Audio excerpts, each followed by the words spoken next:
Number one, why are we celebrating this day? 23rd of July was selected as the Broadcasting Day. Did broadcasting start on that day? Well, my answer is no. Broadcasting actually starts as a physics experiment in Kolkata in 1884.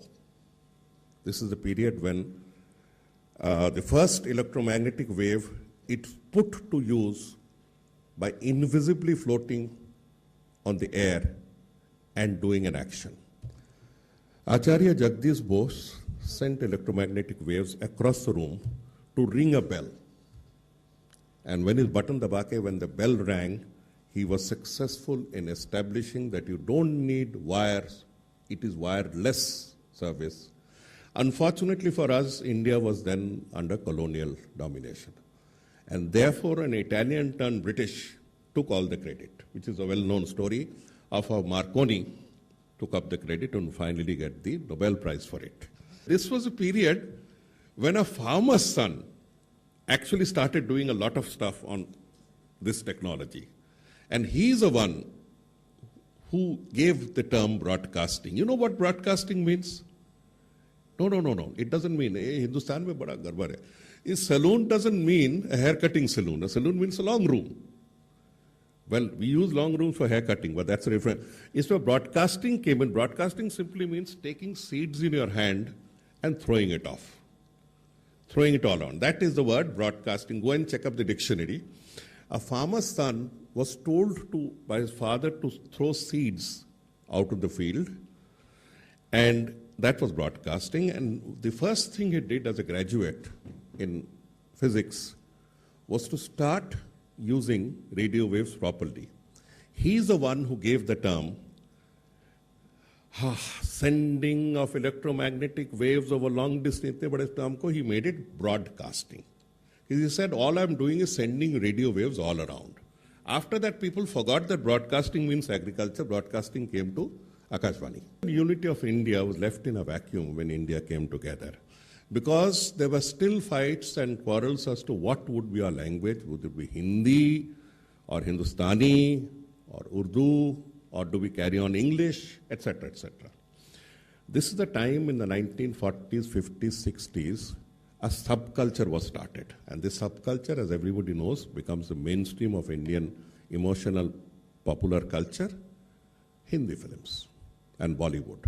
Hindi films are not Hindi in that technical sense of the term. If you take any slice and study anywhere, even then, when Asif made Mother India, or whether you do it now, you will see the same thing. The light man is a Kannada. The sound man comes from Odisha. The actor is half Punjabi, half Marathi.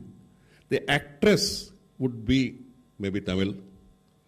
And it goes on that way. It's a contributory effort.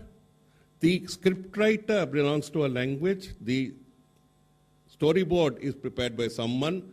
The buff radio is held by someone else. It's a complete contribution where you find that not more than 5% belong to the same group. That is the first joint creation of India before our cricket teams came up. That is where India pooled in. And what they produced remained the finest denominator of our emotions, language, and culture. Okay, it was not high-flown, but if you look back and hear the songs of 50s and 60s, we consider them classics.